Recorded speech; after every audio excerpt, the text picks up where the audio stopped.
pangako, no? We hope na hindi mapapako and of course hindi madidelay yung pagbigay sa atin na magsasaka. Kung hindi, puro announcement lang nangyari, wala naman makakarating sa ating magsasaka. Nasa linya po ng ating komunikasyon via Zoom si Engineer Rosendo So, ang presidente po ng Samahang Industriya ng Agrikultura. Sir, good morning.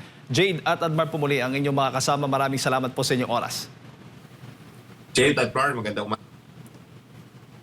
Opo.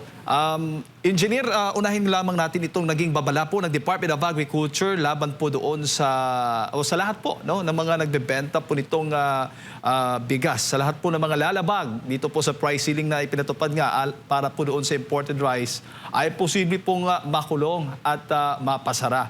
Reaction po muna ninyo dito sa naging babala po ng DA.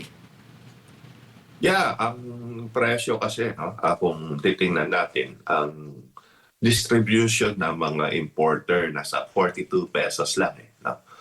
And kung i-plus natin ito ng 6 pesos, yung wholesale, retail, nasa 48 lang ang tingin natin. Pero sinet ng DA sa 50 pesos. So nakita naman natin na fair naman na yung price and dapat sundan ng mga retailer na 50 pesos yung itong imported price. Opo. Pero may panganib ho ba para po sa ating supply chain ng bigas dahil nga po dito sa mahigpit na price ceiling? May nakikita ho ba kayong ganon? So far, wala naman, no? Yung local na rice natin, kaya naman tumapat dun sa presyong yon dahil kung makita natin yung 28 pesos na palay, no? More or less nasa 50 to 52 pesos na retail price din ng bigas. Nakita naman natin dun sa world market, ang landed more or less nasa 36 to 38 pesos lang. So yung presyo na na-set ng DA, sa tingin naman natin walang problema. Opo. Pero para po sa inyo, reasonable ho ba o makatarungan po yung bantangan ng pagkakulong at pagsasara po ng negosyo para po doon sa mga lalabag po nitong price ceiling na ipinatupad ng ating pamahalaan? Yeah, ito naman is well-milled rice, no? Hindi naman kasama yung mga special rice and of course yung regular meal. Ang nakita naman natin na yung presyo huwag naman sobrang mataas, no? Dahil kailangan ang mga consumer makabili rin ng murang presyo sa ating bansa. Pero may posibilidad ho ba dahil nga dito sa patakaran na ito magkaroon po ng takot yung mga importer at yung mga nagbebenta, yung mga retailers ng bigas dahil sa takot nga na mabigat na parusa, engineer? So tingnan naman natin yung presyo naman kung tumaas yung world market pwedeng ma-adjust, no? Pero for now, kung makita natin yung imported price ng world market price, pasok naman yung 50 pesos na presyo. Kasi pag kinompute natin, nasa 38 pesos lang yung landed. No? So, yung 42 pesos na ina-out ng atin, 42 to 44 pesos na ina-out ng atin mga importer, may kita na sila doon. And yung retailer naman, wholesaler, retailer, may kita na rin. Dahil sa polisiya na ito ng DA, engineer, paano naman po ito makakaapekto sa ating magsasaka kung sakali man na bumaba yung mga imported rice? Kung yung presyo na 50 naman, kung equivalent sa palay, nasa 25 pesos. So, pasok naman yung presyo na na nakikita natin. At kung maging ganun ang presyo ng farm gate, tingin naman natin fair naman sa ating mga magsasaka. Inaano lang natin siyempre yung fuel expenses and of course yung pataba.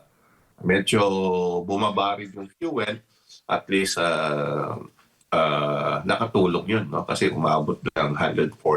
Ngayon at least nasa 80 pesos. And from original na 48 pesos, medyo mataas pa rin, pero at least bumaba ng almost 100% na rin binaba. No? So, umabot ng 150% yung increase. So, malaki pa rin ang hahabulin ng ating mga magsasaka.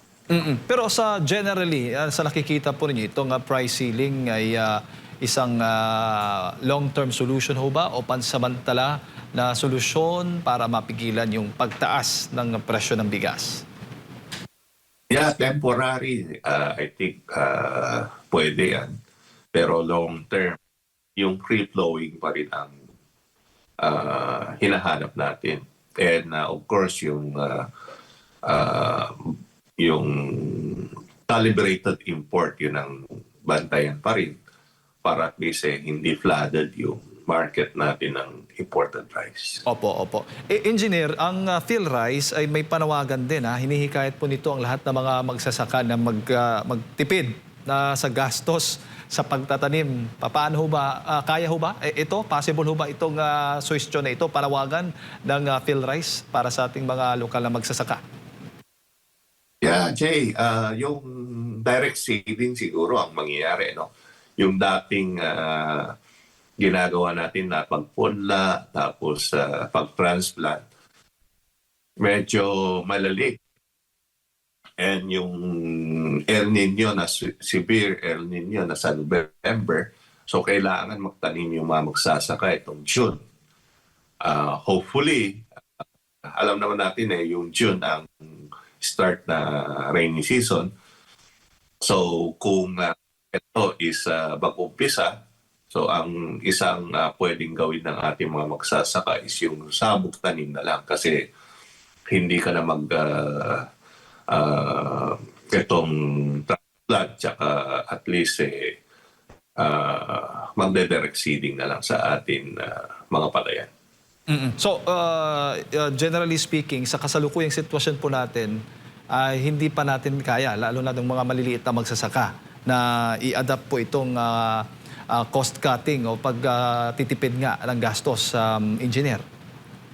Yeah, kaya nung 2 months ago, ang hiningi natin kaagad, fuel subsidy, itong fertilizer subsidy, para at least yun ang tutukan, no, ng ating gobyerno. Pero siyempre, delayed yung releases ng DBM ng pera. Maski nag-announce ng ating Secretary ng Agriculture, hindi pa rin nakakarating sa ating mga magsasaka. Pero sapat ho ba yung suporta na binibigay ng gobyerno para sa ating mga lokal na magsasaka?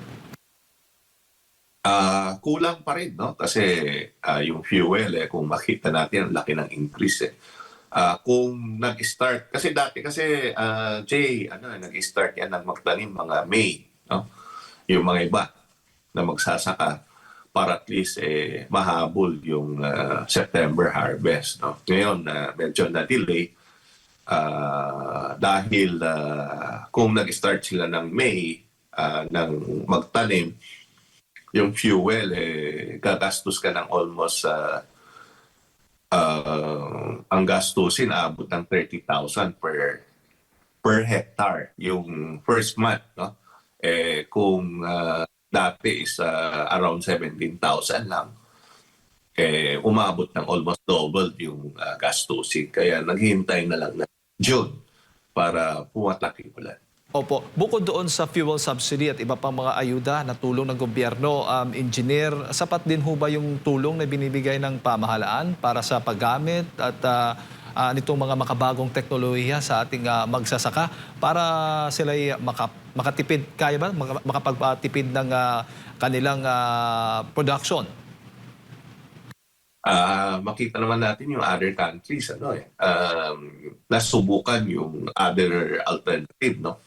Pero bagsak yung production nila. Kaya pati yung China na dati gumagamit ng organic and other alternative, ang ngayon balik sila sa synthetic. Ibig sabihin sa urea, itong MPK, triple 14, yung yun ang pinakamaganda na gamitin pa rin. So, lalo na itong mga magsasaka natin, ayaw mag-take risk, no? Sa tingin natin, dapat tutukan pa rin yung inorganic fertilizer. Opo, nabanggit po ninyo yung China. Ang China ho ba yung pinakamalaki exporter po ng abono sa atin, dito sa ating bansa? Doon po tayo kumukuha, nag-i-import din po? Sa ngayon, naghinto yung export ng China, no? Sa pataba nila dahil pinoproteksyon na nila yung local farmers nila. Ito is hindi lang ngayon, no?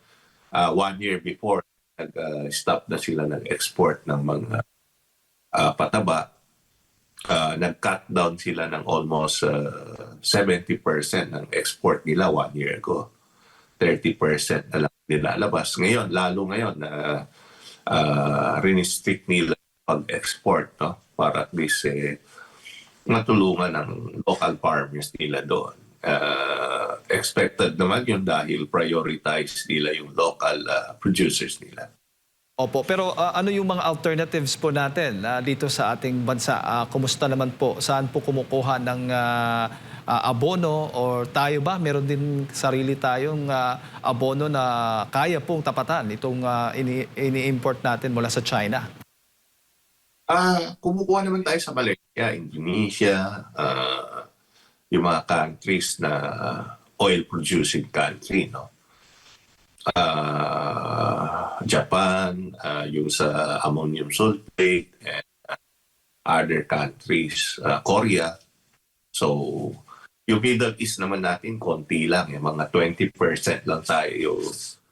15 to 20% lang yung kinukunan natin doon. So, ang problema lang, yung dating kinukunan natin, kinunan ng India, no? Dahil hindi sila makakuha sa Middle East, kaya sumipa yung presyo ng international price. Kung inyo pong i-assess yung talagang kalagayan ng ating mga magsasaka ngayon, engineer, nasa critical level na ba? Dahil sa gitna nga ditong tension sa Middle East, itong pagtaas ng production cost na nila. Jay, sa totoo lang, makikita pa lang natin by June, no?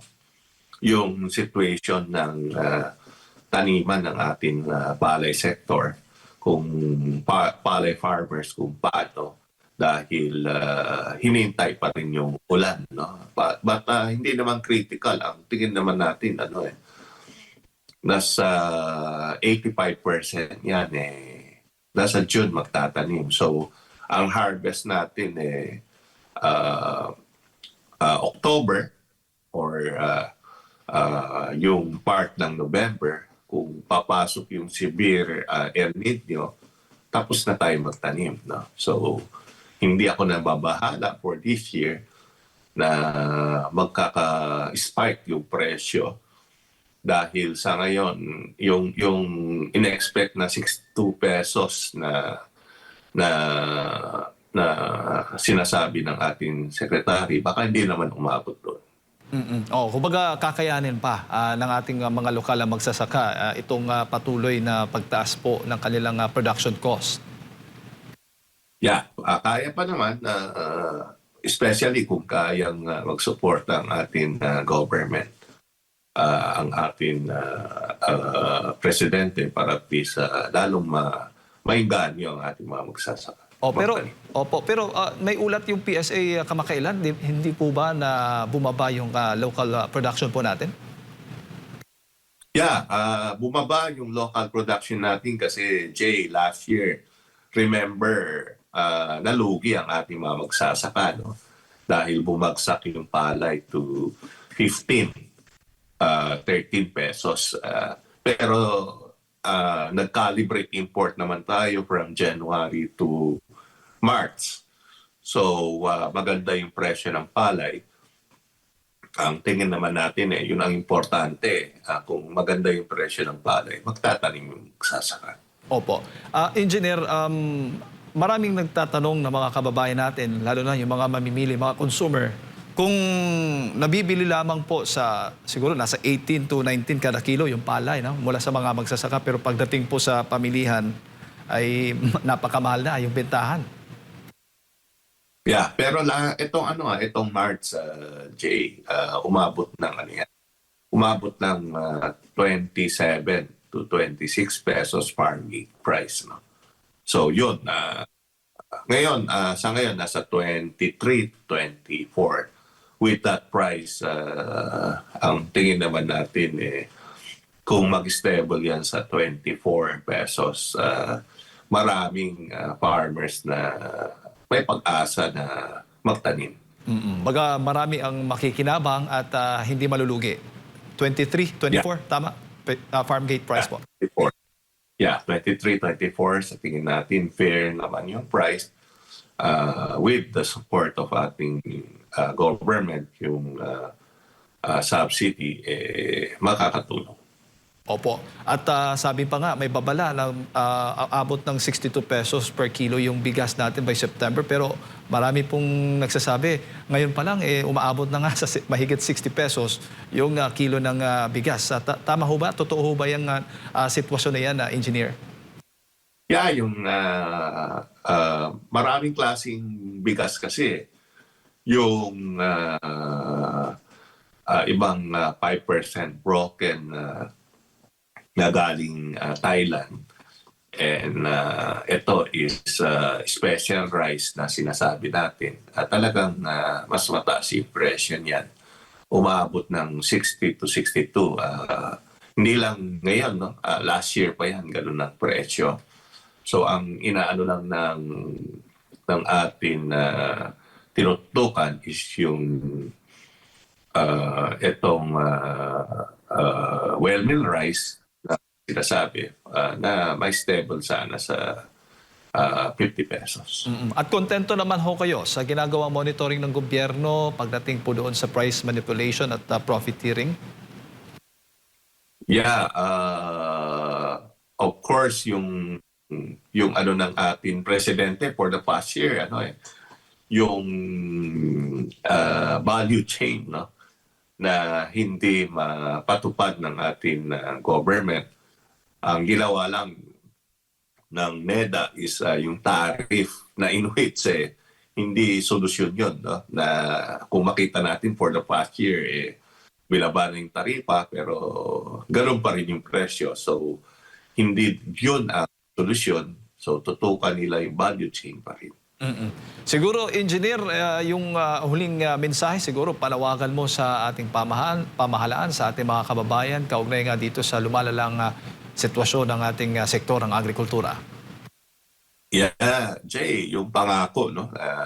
We hope na hindi mapapako and of course, hindi madidelay yung pagbigay sa atin magsasaka.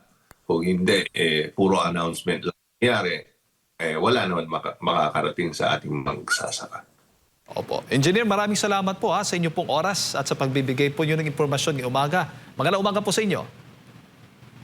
Magandang umaga, Jay. Magandang umaga sa lahat. Ayan po mga kababayan, si Engineer Rosendo So, ang presidente po ng Samahang Industriya ng Agrikultura. Kaugnay nga po dito sa issue po ng agrikultura sa ating bansa.